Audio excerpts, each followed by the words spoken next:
Aujourd'hui, je veux vous parler personnellement de mon cas. Je suis directement touchée par cette guerre de l'Est. Et cette guerre me rend jusqu'à aujourd'hui triste parce que jusqu'à mon âge, là que vous voyez, je ne connais pas la famille de ma mère. Aucune personne de la famille de ma mère que je connais. Et par cette vidéo, je vais lancer cet appel, ce cri d'alarme pour essayer de retrouver peut-être, pourquoi pas, la famille de ma mère. Avant de parler de ça, de mon histoire, je vais d'abord dire merci à tous ceux-là qui ont organisé hier ce grand concert de solidarité Congo. Et pendant que j'étais en train de suivre ce concert, j'avais de larmes aux yeux. Et j'ai pensé encore une fois à cette histoire qui ronge mon cœur depuis plusieurs années, depuis que j'existe.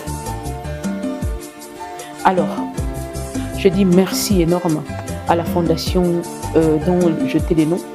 Enfin, je ne tais pas du tout, mais la fondation qui est dirigée par Dadju.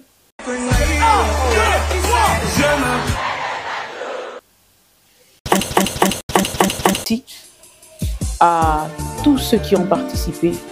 Par là, je vois des artistes africains qui ont participé, entre autres Roselyne Layo, Sidiki Diabaté, ainsi que Didibé. Merci énorme. On sent que l'Afrique, petit à petit, commence à ouvrir ses yeux pour voir clair. Et surtout, vous le savez très bien, que le développement de l'Afrique partira de la RDC. Et tous nous le savons. Ma mère est de l'Est. Elle a quitté l'Est pour Kinshasa, accueillie par une famille d'accueil. Et là, elle a vécu sans pour autant voir les traces de ses parents restés à l'Est. Elle est arrivée. À l'époque, il n'y avait pas assez de moyens pour communiquer. Donc, elle était obligée de vivre dans la famille d'accueil. Elle a grandi carrément dans cette famille jusqu'à ce qu'elle rencontre mon père. En rencontrant mon père, ils se sont mis ensemble. Ils ont eu notre aîné, ma famille que j'aime beaucoup. Mon grand frère, Bill, qui est aujourd'hui médecin. Il y a eu un autre entre moi et Bill qui est mort si jeune enfant. Et après ça, c'était moi. C'est avec le temps qu'on était en train de grandir, je me suis posé la question de savoir, mais j'ai demandé à un oncle, tonton Kelio, que je salue, papa, est-ce que vous pouvez me parler de la famille de ma maman? Parce que jusque-là, on ne parle que de vous. Et cet oncle me dira, si le jour où tu auras le temps, viens me chercher, je vais te raconter l'histoire. C'est comme ça que je suis partie voir cet oncle. Vous savez que sans connaître la famille de son père ou de sa mère, ou encore ne connaître qu'une partie de la famille de ses deux parents, tu perds des repères aussi. Ça ronge, ça fait mal. Et c'est comme ça que je suis partie voir cet oncle à mon père, ce frère à mon père, qui m'a raconté ce que je vous dis aujourd'hui, que votre maman est de l'Est, exactement. Après la mort de papa, la famille de notre papa nous avait mis dehors. Donc on s'est battu sérieusement pour finir nos études. On s'est battu sérieusement pour avoir la femme que vous voyez devant vous. On a fait d'église en église parce qu'on était en train de chanter, prier. Et des fois, on vivait avec ça. Et pendant ce moment de douleur et de peine, on se disait, mais pourquoi notre maman ne nous avait pas montré sa famille? Si vous tombez sur cette vidéo, aidez-moi à retrouver peut-être la famille de ma mère.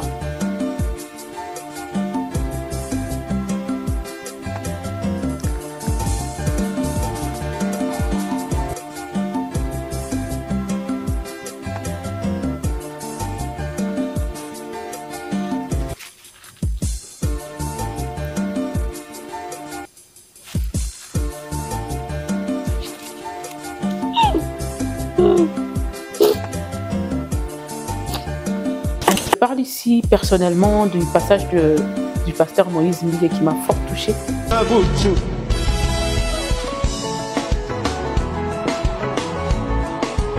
Est-ce que tu peux faire de bruit pour le Congo? Et surtout son message qu'il a passé, que vous voyez en défilé pendant que je serai en train de parler. Pasteur Moïse Mbiye, merci énorme de votre courage, parce que vous avez très bien expliqué le problème. Clairement, sans peur ni gêne, vous en avez parlé. On a toujours eu tendance à critiquer les pasteurs parce qu'ils n'en parlent pas. Cette fois-là, on a vu un pasteur qui a utilisé ce moment fort, ce moment très très important pour passer ce grand message. Bonsoir, je me nomme MK Mukeba Liabunza Damoyango. Je suis congolaise, de père kassaïen et ma mère est de l'Est. Je suis une victime collatérale de la guerre qui nous a été imposée dans ce pays. Je vais essayer de vous parler un peu de cette guerre et comment cela a pu m'atteindre.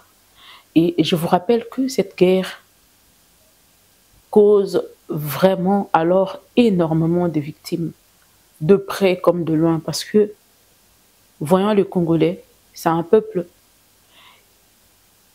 qui est étendu partout dans le monde. Et n'oubliez pas, c'est un peuple hospitalier qui facilement peut changer de coin, changer de ville et pourquoi pas changer de province.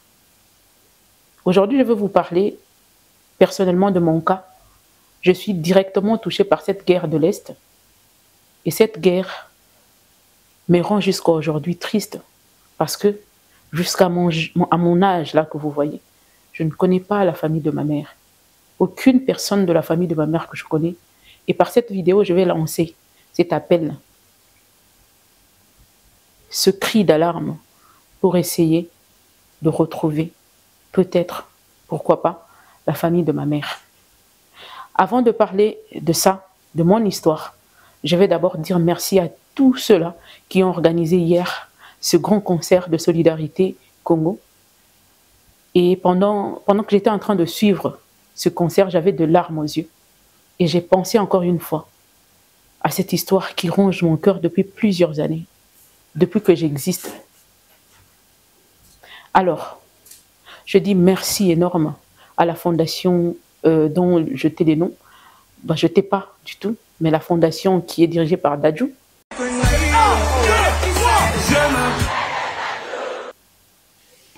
Et la diaspora congolaise et l'autre DHC, qui le 3, ensemble ont décidé de faire ou encore de nous donner ce moment de plaisir.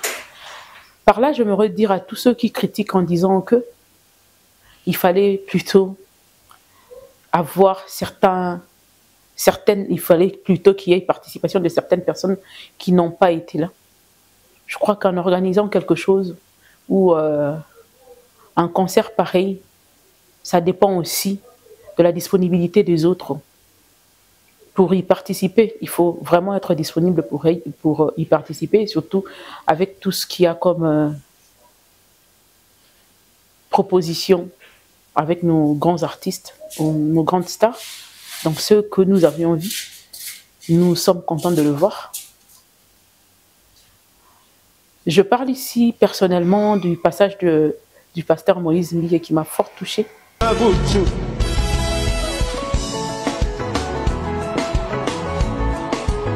Est-ce que tu peux faire de bruit pour le Congo? Et surtout son message qu'il a passé, que vous voyez en défilé pendant que je serai en train de parler. Pasteur Moïse Mbiye, merci énorme de votre courage, parce que vous avez très bien expliqué le problème. Clairement, sans peur ni gêne, vous en avez parlé. On a toujours eu tendance à critiquer les pasteurs parce qu'ils n'en parlent pas. Cette fois-là, on a vu un pasteur qui a utilisé ce moment fort, ce moment très très important pour passer ce grand message. Aussi, à tous ceux qui ont participé, par là je vois des artistes africains qui ont participé, entre autres Roselyne Layo, Sidiki Diabaté, ainsi que Didibé. Merci énorme. On sent que l'Afrique, petit à petit, commence à ouvrir ses yeux pour voir clair. Et surtout, vous le savez très bien, que le développement de l'Afrique partira de la RDC. Et tous nous le savons. Et je comprends qu'au fur et à mesure que nous avançons, les choses changent. Notre mentalité change, notre manière de voir les choses change. Merci à tous nos artistes, car vous avez prouvé combien vous êtes solidaires face à cette situation qui nous a été imposée depuis très longtemps par notre ennemi, qui est aujourd'hui dévoilé et connu de partout. Il n'y a plus, même pas une minute de doute.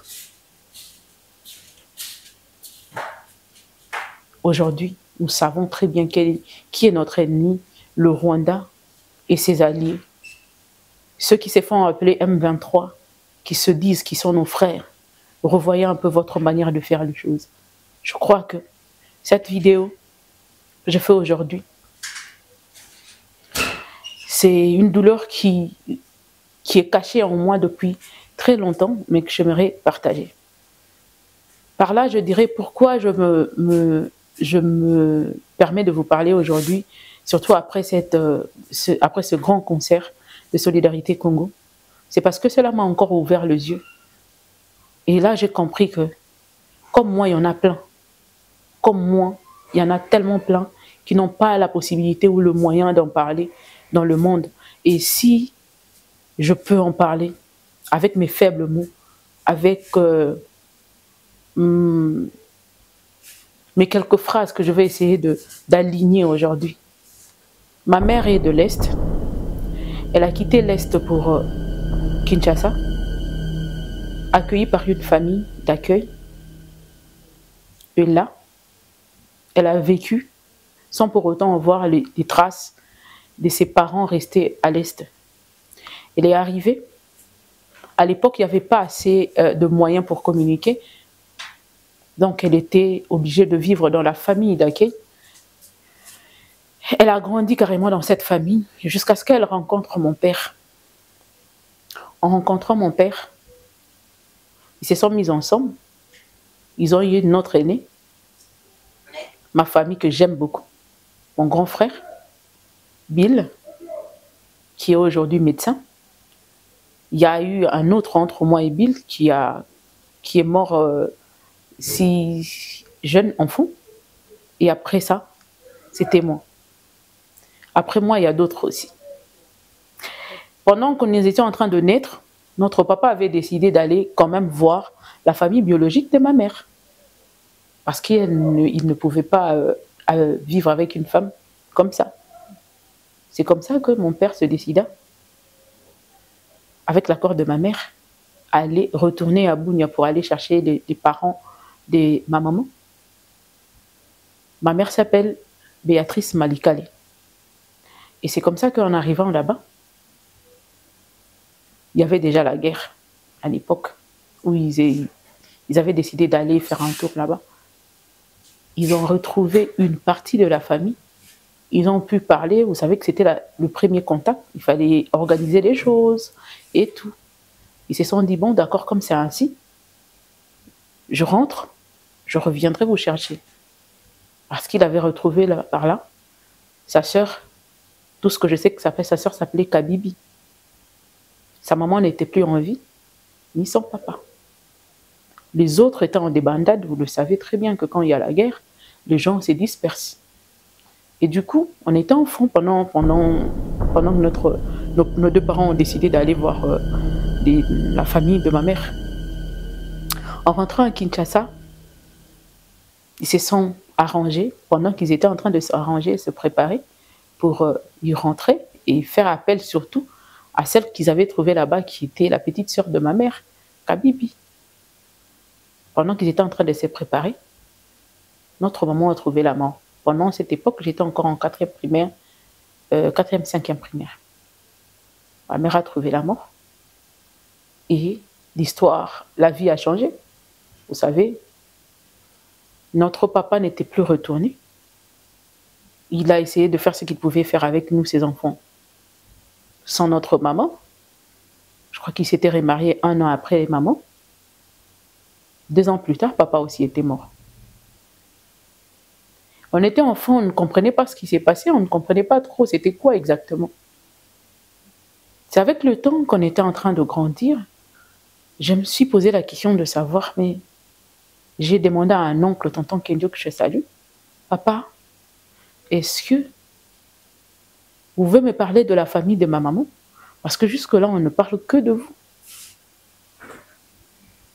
Et cet oncle me dira, si le jour où tu auras le temps, viens me chercher, je vais te raconter l'histoire.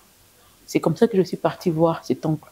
Vous savez que sans connaître la famille de son père ou de sa mère, ou encore ne connaître qu'une partie de la famille de ses 2 parents, tu perds des repères aussi. Ça ronge, ça fait mal. Et c'est comme ça que je suis partie voir cet oncle à mon père, ce frère à mon père, qui m'a raconté ce que je vous dis aujourd'hui, que votre maman est de l'Est, exactement. Moi non plus, je ne connais pas sa famille, mais ils étaient partis chercher la famille. Voilà sa famille d'accueil. Je tais les noms de la famille d'accueil parce que c'est une famille qui est vraiment connue, une famille qui a travaillé avec le président Mobutu. Et nous, dans notre tête, on pensait que c'était le père de notre maman. Parce que c'était un monsieur qui avait beaucoup d'argent, qui est connu. Dès que je citerai son nom, tout le monde le reconnaîtra. Et je vais vous raconter comment j'ai pu, combien cette histoire m'a brisé le cœur. Pourquoi? Parce que mon cœur a été brisé le jour où, pendant une fête, mon grand frère, il chante tellement bien. Il est invité par plusieurs autorités, par plusieurs personnes ici, le médecin dont je vous parle. Une fois, il était dans une soirée. Là, je parle juste d'une partie de ce qu'il faut que je vous dise, parce que j'aurai le temps de vous faire des story time en détail de tout ce que je dis, parce que là, je parle en passant, pour ne pas vous prendre beaucoup de temps. Parce qu'on s'est battu comme ça. Après la mort de papa, la famille de notre papa nous avait mis dehors. Donc on s'est battu sérieusement pour finir nos études. On s'est battu sérieusement pour avoir la femme que vous voyez devant vous. On a fait d'église en église parce qu'on était en train de chanter, prier. Et des fois, on vivait avec ça. Et pendant ce moment de douleur et de peine, on se disait, mais pourquoi notre maman ne nous avait pas montré sa famille? Et c'est comme ça que j'ai eu la force d'aller voir cet oncle. Je crois que je ne veux pas couler des larmes. Je fais un effort de ne pas les faire. J'ai fait un effort d'aller trouver l'oncle en question. Parce que je me connais. Pourquoi, pendant ces moments de peine, notre maman n'a pas eu le temps de nous montrer sa famille? Parce qu'on était encore enfants, pendant qu'on se retrouvait dans la rue, à l'église. Les détails, j'y reviendrai après. Et c'est comme ça que j'ai commencé à demander à certains oncles avec qui on parlait encore, on gardait contact à l'époque. J'ai demandé à cet oncle s'il pouvait me parler un peu de notre maman, pourquoi on ne connaît pas la famille de maman. Après tout ce qu'on est en train de vivre, on est dehors, on est éparpillés par-ci, par-là. Il y a certains qui sont dans cette église, d'autres dans mon église et ainsi de suite. Est-ce qu'on ne pouvait pas faire un effort de retrouver quand même la famille de ma maman? C'était comme ça. Moi, je me disais sûrement que la famille de ma mère se retrouvait quelque part ici à Kinshasa et si je voyais cet oncle, peut-être qu'il pouvait nous donner l'adresse et qu'on pouvait aller voir et puis au moins alléger notre souffrance parce qu'on était pratiquement dehors. Et en arrivant là-bas, je n'avais pas de suite. Aucune suite. C'est comme si le ciel s'était écoulé sur moi. C'était fini, quoi. Je me disais donc cette douleur, c'est là où j'ai appris à me battre seule. C'est là où je me suis dit que non. Donc, tel qu'on est là, comme on n'a aucune idée de la famille de notre maman, on doit s'y faire. On doit vivre comme ça, on doit se battre. Parce que jusque-là, si vous perdez espoir des parents, vous vous dites que la famille, et que la famille se décide de vous mettre dehors, vous vous dites que non, on a au moins 2 familles, on a du côté papa et puis du côté maman. Et cette fois-là, je n'avais plus d'espoir. Et je suis tellement émotionnelle que ce jour-là, je n'avais pas fermé l'œil. Je priais de toutes mes forces pour demander à Dieu, mais c'est quelle histoire ça? On me dira que la famille de ma mère, ils ne connaissaient pas et qu'il fallait au moins chercher un monsieur qui s'appelait Baloko, oncle Baloko, et lui, il pouvait nous aider peut-être à retrouver la famille de notre maman. Je me suis battue jusqu'à retrouver le monsieur, oncle Baloko, avec grande joie. Je suis partie. Il me dira que la famille de ma mère n'existe presque plus parce qu'il ne sait pas où est-ce qu'ils habitent. Pourquoi? C'est à cause de la guerre. Ils ont pris fuite. On ne sait pas où est-ce qu'ils sont aujourd'hui. Je ne sais pas si mes tantes ou mes oncles pourront tomber sur cette vidéo et l'amabilité de me partager cette vidéo. Je parlerai à tous les ressortissants des Bunia. Si vous tombez sur cette vidéo, aidez-moi à retrouver peut-être la famille de ma mère.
Je m'excuse.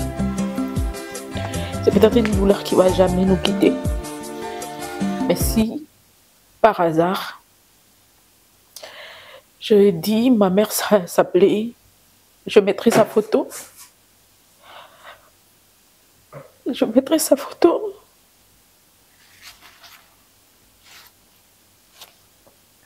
Je mettrai sa photo enfant. Certains l'appelaient Mère Chic. Elle était tellement jolie. Elle s'appelait Béatrice Malikale. C'est tout ce que je sais. Je sais que je porte le nom de sa maman. Le nom de sa maman qui est Liamunzada Mouyango. C'est le nom de la maman de ma maman. C'est tout ce que je sais. Je me pose toujours une question de savoir, est-ce que peut-être sur la route, par hasard,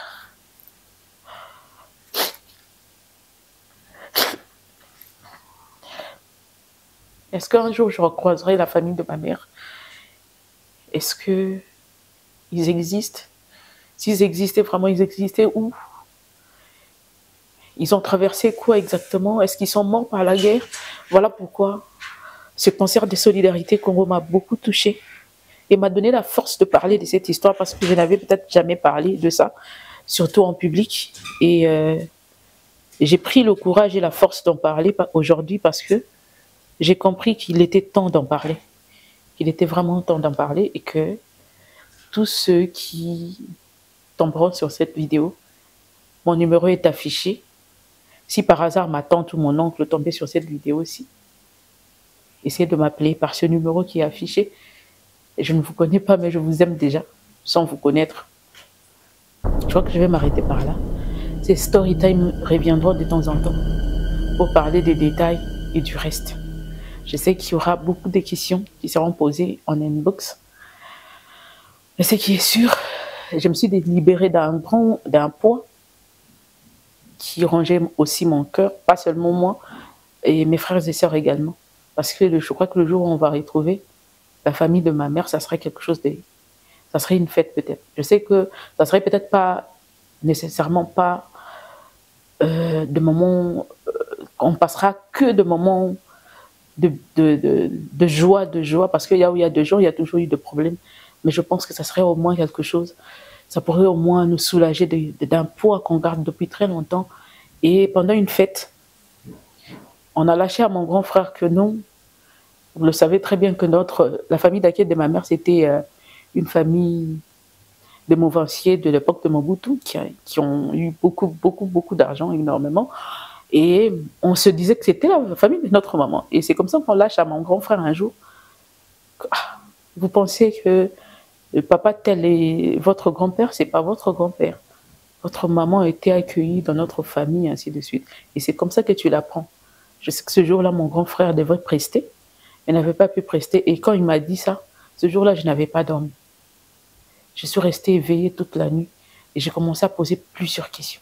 Je me suis posé tellement de questions que je ne savais pas. J'ai dit, Seigneur, est-ce qu'il y a des gens que toi, tu as créés pour qu'ils ne vivent pas l'âge, pour qu'ils ne vivent pas le bonheur, quoi. Je sais que Dieu a toujours eu un plan merveilleux pour tout le monde. Et je sais qu'un jour, on va se revoir. Et on craint de fois, peut-être un jour de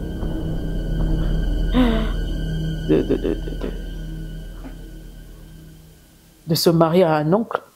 Ça fait peur en même temps. Mais je crois que ce que j'ai dit, ce que je l'ai dit en désordre, mais je crois que vous pouvez classer tout ce que j'ai dit parce que c'est un poids. Quand on sort un poids, c'est un peu compliqué, mais toutefois, je sais que tout le monde va comprendre. Et ce message va aller très loin. Voilà pourquoi je dis que cette guerre de l'Est nous laisse orphelins, nous laisse sans famille, sans suite logique même de ce repère ou de sa famille. Voilà pourquoi je félicite encore une fois tous ceux qui ont organisé ce concert d'hier, Solidarité Congo, qui m'a donné la force d'en parler aujourd'hui. Et force à toutes les personnes qui sont victimes de près comme de loin, direct ou indirectement, ont subi des choses par rapport à cette guerre de l'Est. Est-ce que Dieu comble les cœurs de tous ceux-là qui sont victimes de viols, des pertes des proches, des parents, que Dieu les accompagne. Ce sont des douleurs qu'on ne sait pas exprimer, qu'on ne sait pas expliquer. Ce sont des moments, c'est pendant nos moments seuls qu'on comprend que on avait peut-être besoin d'une famille. On est dans la rue, on ne connaît pas sa famille. On ne sait pas où se réfugier. Et pendant ces des moments comme ça qu'on réalise que cette guerre-là doit cesser, doit prendre fin. Elle a tellement causé des dommages que il est temps que ça s'arrête. Merci à tous les membres du gouvernement qui se battent jour et nuit pour essayer de remettre ou redonner encore le sourire à tous ceux qui habitent l'Est, à tous qui ont des parents, la famille, sans suite là-bas. Je crois que pour aujourd'hui, je vais m'arrêter par ici. On se reviendra, on se reverra très prochainement avec une autre suite de mon histoire Star Story. Bye. Story time. Merci Lionel. Merci Papa Loum. Au revoir.